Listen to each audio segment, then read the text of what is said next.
Hello crew, this is Arturo Spraycasso, your friend and host of the Spraycasso tutorials, where we teach you how to create amazing works of art in just a few minutes using nothing more than spray paints and everyday household items. This is going to be our next tutorial. It is called Blue Trees, and as you can see, it's very mystical and magical. I hope you guys enjoy it. For the art of spray paint, you're going to need a mask, preferably one with filters, soft tip tools, a Sharpie, different size cups or lids, the Spraycasso tools. If you don't know how to make them, there's a video on my website that shows you how. The Spraycasso tool, a canvas, Posterboard, masking tape, magazine sheet, sea sponge, but most of all, your favorite brand of spray paints. Alright crew, so if you guys are ready, grab your spray paints. Let's begin. Hello crew, and welcome back to another Spraycasso tutorial. In today's tutorial, we're going to be using blue, light blue, black, and white. 4 colors and everyday household items. So we're going to start off with this painting. This is a 16 by 20 canvas, and we're going to use our dark blue to create the background. Now when doing this, guys, make sure, I'm guilty of this, make sure you shake and pre-spray and clean your caps. Your spray will be out so much better. It'll just come out a lot smoother.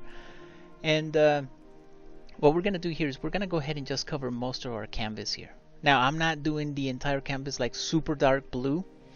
I'm just leaving some of these areas here, and then I'm going to go over it with our light blue. I'm doing this so that it creates the effect there's light in the background, perhaps a little bit of that mist that we see there. So this is the end result that we get. You have the nice combination of your dark tones underneath with the dark blue, light blue on top of that. Using our Spraycasso funnel, we're going to go ahead and just add some trees here. Now you guys know how to create the funnel, right? Now I've got a couple of videos that show you how to make different types of funnels out of different types of materials. Very easy to do. Check our website, check our channel here, and I'm sure you'll find it. Alright, so I'm just going to create some smaller trees. This is going to be the trees that are out in the background. They don't need to be very big. And as you get the trees that are closer to you, notice what I'm doing here. I'm going over them with the Spraycasso funnel, making them a little bit bigger, adding some branches to it. It's a really quick and easy process. Look at this.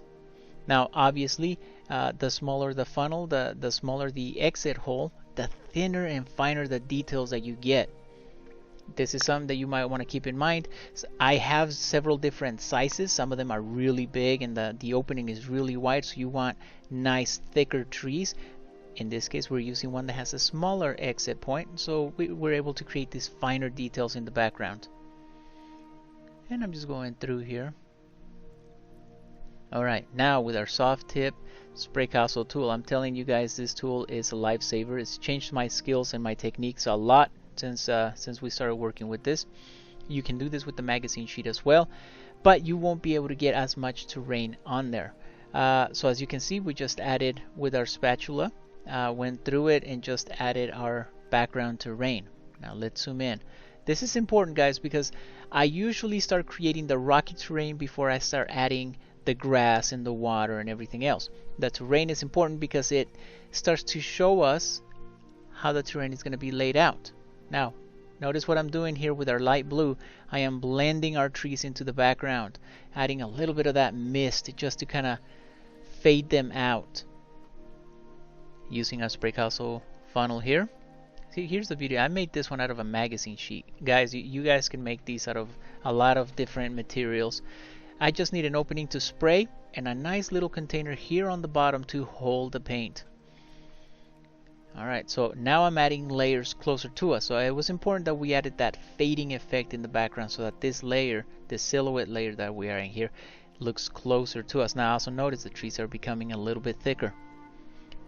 Okay, a couple more sprays here into our funnel. And we're just gonna add some right here. So see, that's why it's important to add the terrain. I personally just like to add the terrain. It kind of helps me get a nice configuration of what the terrain looks like. So I said, okay, you know, I can add some water here. Oh, I can see nice big rocks here, and it helps me do a layout of where my trees are going to be as well. I'm just going to go over them a few times. Had some branches just like we did in the background. Now the background trees, we didn't add any highlights to them. We left a silhouette layer, and then we gently, very gently, added a little bit of a layer that kind of created that misty effect in the background. Now here we created these trees nice and thicker. They're closer to us, so they're more vibrant. They stand out a lot more. It's one of the things to keep in mind, guys, when you're adding layers that are closer to you. Now, of course, these trees are closer to us, and because they're bigger, we're going to have to add some details to them. Now, I'm going to add another piece of terrain here, overlapping some of the areas that we just created earlier. And notice the quick strokes that I'm using. This means it's very easy to do, and I know where my rocks are going to go into the water. I have a nice idea where we're going to have our water now. So I'm just going to tap and smear, tap and smear.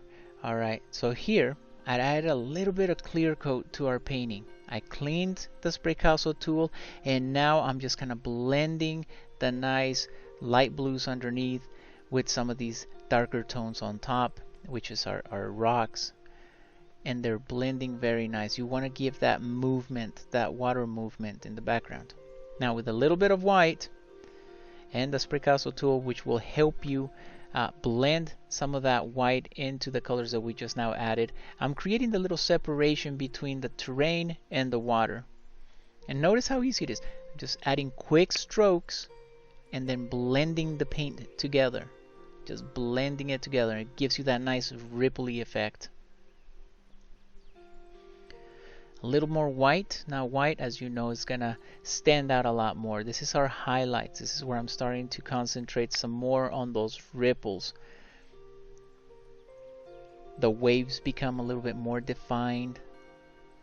Now see what I'm doing here? If it becomes too bright, you can always dissipate it with the tool. You just clean the tool, go over it real quick, and you're able to get a nice blending action between the layers. A little bit of black. I use once again, our tool is nice and clean. I'm going to tap into some black. Tap, tap, tap, tap, tap. It's important you do the sound effects. I know for me it is for sure. I'm going to create another layer, another silhouette. This is a silhouette layer, and this is going to be our terrain. A terrain that is a little bit closer to us. Now notice I'm just creating the rocks here. Tap, tap, tap and smear. Tap and smear. See, just like that. Tap, tap, tap, tap, tap. Now, I have the edge defined, so I'm just going to use our black here. This is a little cheat sheet technique that I use, and it just, look at that. You still get the effect of the rocky terrain, and then it just blends into darkness. Now, this is great. It saves you from creating every rock nook and cranny here closer to you. I'm going to add another terrain here on the background. Tap, tap, tap, tap, tap. Now here's the beauty about spray paint. It dries rather quickly, so I'm able to do this. You know, there's not a whole lot of layers here. You guys saw me use the blue and then the light blue. By the time I got to this point, the paint was dry. So something to keep in mind, guys, how long it takes for your paints to dry. Here I'm just going to add a little bit of black here on the edges of our canvas. There's about an inch wide, and it goes all the way around it. So I'm just going to spray paint a little bit of black here. You know, you don't really have to. Will it make a difference? No, not really. Not really. If you do it enough, you'll get this nice little, we call it the dream technique, right? Where it just kind of like the painting fades from a darkness. Here, we'll do a little bit on top. It goes from a darkness. So it's kind of like a very dreamy light technique. Just going to add a little bit here. Now, I don't mind adding some of that on the top. Here we go, just on the sides here, because I know I'm going to add some tree leaves up here anyways, and it's going to cover up most of this area. Now using our sea sponge. Now guys, I don't know how many times I've said this, probably a lot. I sound like a broken record. Sea sponge is probably one of the best tools that you can get for creating foliage. Now I've seen a lot of spray painters out there use socks and underwear, who knows what else, and I'm not dissing them. I mean, I've tried it. I was like, hey, if that works, let's give that a go. But as you can see, it doesn't really create the nice randomness effect that you get here from the sea sponge. So it's a really neat tool. I highly encourage you guys to give it a go, give it a try.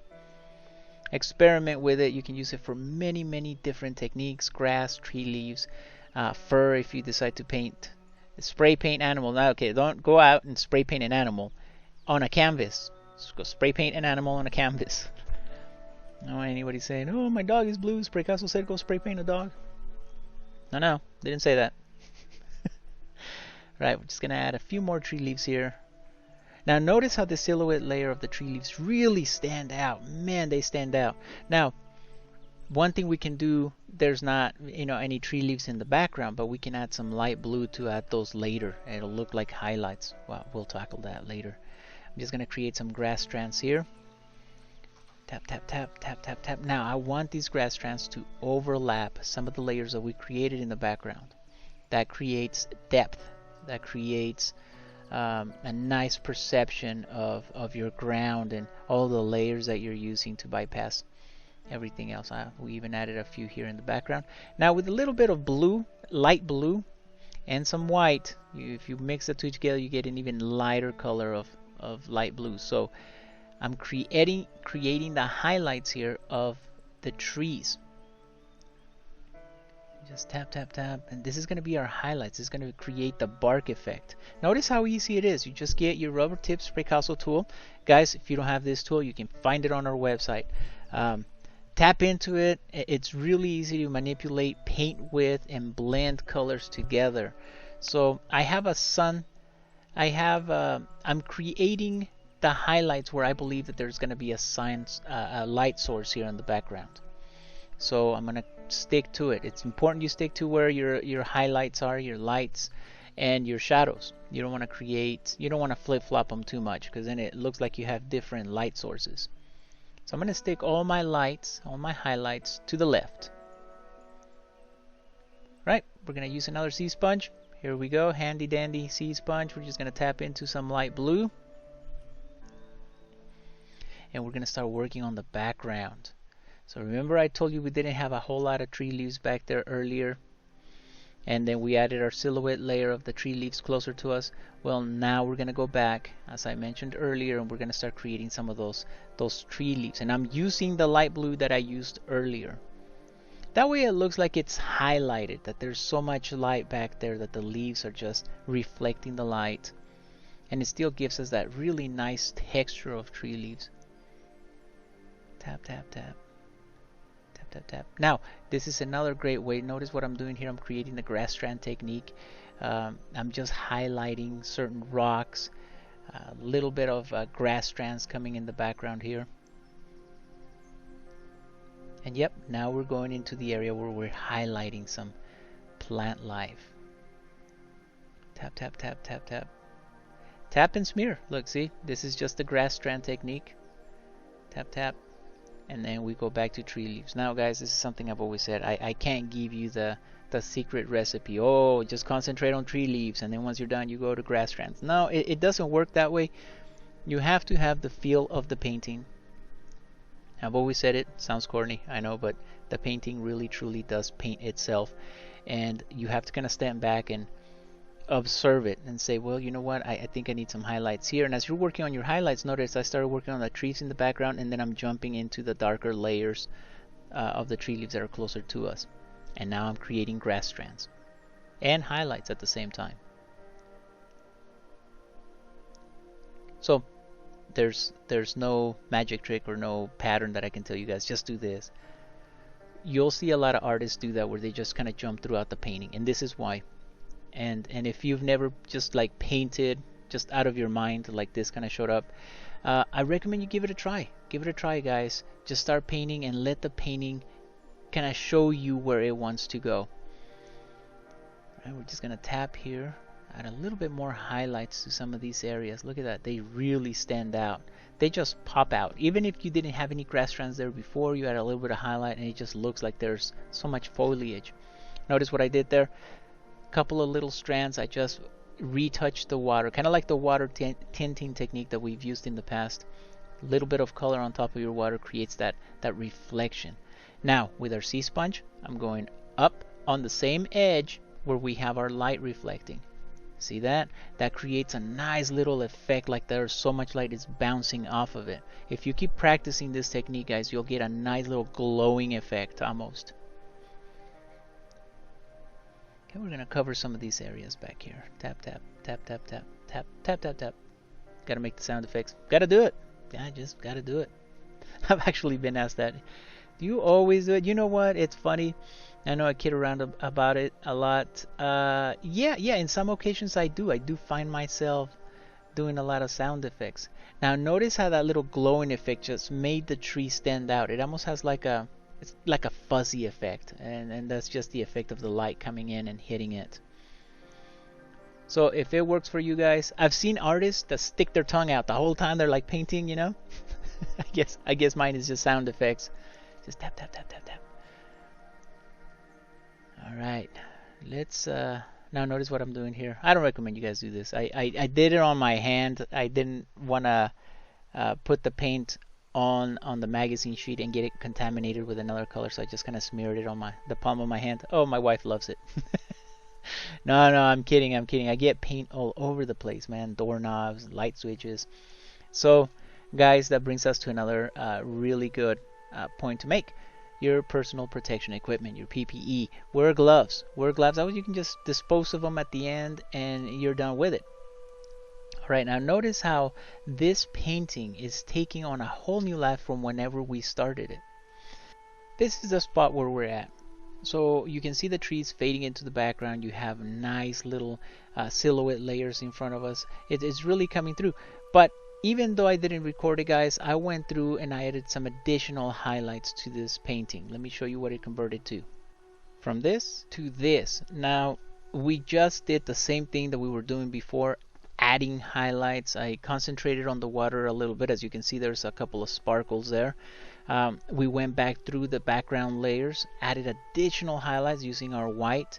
And overall, I'm very pleased with this painting. It came out really good. I definitely want you guys to experiment. Once your painting is dry, go back and add some highlights. You'll see that your painting will take on a whole new life. Alright, crew. Well, that concludes today's tutorial. Until next time, guys, keep those cans shaking. Later, crew.